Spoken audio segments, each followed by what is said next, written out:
Washington, D.C. is a few miles away from central Montana, but this week Representative Ryan Zinke hosted Chairman of the House Ag Committee, Mike Conaway of the state of Texas, and they sat down in Hobson, Montana at the Bostera feedlot and talked one-on-one with agricultural producers.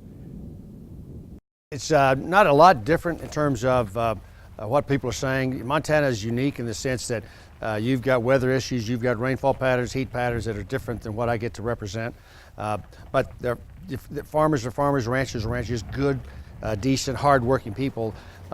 Same kind of folks here in Montana I haven't had a chance to visit with, but getting their nuances as to what's going on and what's happening with respect to production agriculture is important for me. It's also some aspects of it with the pulse crops and the extensive grain. It's a little different than the cotton, cattle, sheep, and goats that I represent specifically. And so every time I get a chance to see a different segment of production agriculture that's something I'm not familiar with, I try to take advantage of it. And Representative Zinke was very kind to invite me up here to talk to real people in Montana.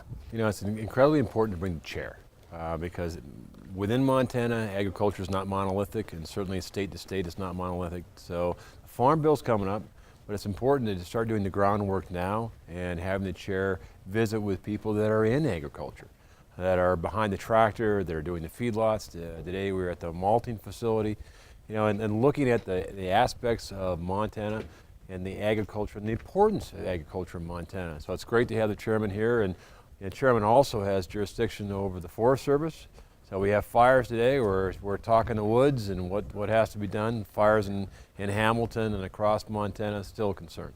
Some of the concerns that were expressed by local ranchers is the volatility being seen in the cattle markets. Chairman Conaway is assuring producers that the House Agriculture Committee is working hard on their behalf to find out what possible problems could be causing the current stress on the markets. The hard evidence is prices are almost half what they were a year ago, and there have been great volatility. They're not so much interested in why as you know, getting it fixed and getting it moving forward. But the why is important. Before we can propose a change, before we can propose new regulation, let's understand what's causing all of it. There are a lot of opinions out there. What I'm looking for in these working groups, as well as with the CFTC, is to make sure that the various segments of the business are represented at the table. This is a really complicated area. I want the pros who deal in it every single day, like Jim Fryer here at this feedlot, him involved in looking for the solutions, looking what's wrong with what's happening so that we understand it, and then proposing those solutions that make sense. So I don't want to go ready, fire, aim. I would rather you know, get it in the right, correct order, and that means finding out what's causing it, understanding it, and then being able to propose a solution. And this just goes to show how important it is for all agriculturalists to be involved in promoting agriculture and having our voices heard. Reporting from Central Montana, I'm Nordlund.